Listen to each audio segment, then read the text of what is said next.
Hello friends, আজকের ভিডিওতে আমি আপনাদেরকে দেখাবো এমএস ওয়ার্ডে একাধিক পেজে একাধিক ওয়ার্ড এক ক্লিকে কিভাবে চেঞ্জ করবেন। তো ফ্রেন্ডস, আমরা চলে যাব আমাদের কম্পিউটারের গ্যালারিতে। তো এখান থেকে আমরা এমএস ওয়ার্ডের একটি পেজ ওপেন করে নিব, যে পেজে দুই তিনটা পেজে লেখা রয়েছে।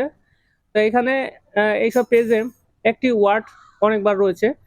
তো সেইখান থেকে আমরা এক ক্লিকে মানে একটা ওয়ার্ড চেঞ্জ করলেই প্রত্যেকটি লাইনে বা যেখানে যেখানে ওই ওয়ার্ডটি রয়েছে সেটা চেঞ্জ হয়ে যাবে।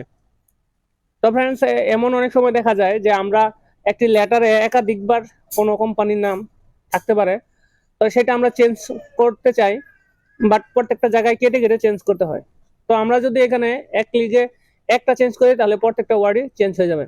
তো ফ্রেন্ডস, এইখানে এই লেটারে দেখতে পাচ্ছেন 2024 এই কথাটি কিন্তু অনেকবার রয়েছে। তো এইখানে রয়েছে, এইখানে রয়েছে, তারপরে নিচের দিকে এখানে রয়েছে এবং এখানে রয়েছে। এখন আমরা চাচ্ছি 2024-এর জায়গায় 2023 করে দেওয়ার জন্য।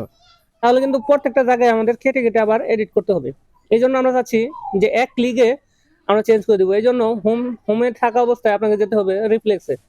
তো রিপ্লেসে যাওয়ার পরে এই ধরনের একটা ইন্টারফেস চলে আসবে। এখানে প্রথম যে ঘরটি রয়েছে সেখানে আমরা লেটারে থাকা ওয়ার্ডটি লিখে দিব এবং যেটা আমরা চেঞ্জ করতে চাচ্ছি সেটা নিচে লিখে রিপ্লেস অল এই অপশনে ক্লিক করে দেন ওকেতে ক্লিক করে দিব। তাহলে আমাদের যেখানে 24 ছিল প্রত্যেকটা জায়গায় কিন্তু 23 চলে আসছে।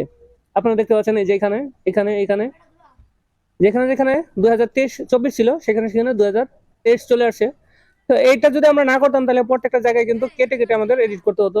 এইভাবে এই লেটারে যদি একই ওয়ার্ড একাধিকবার থাকে সেটা একবার চেঞ্জ করলে প্রত্যেকটা জায়গায় চেঞ্জ করা হয়ে যাবে।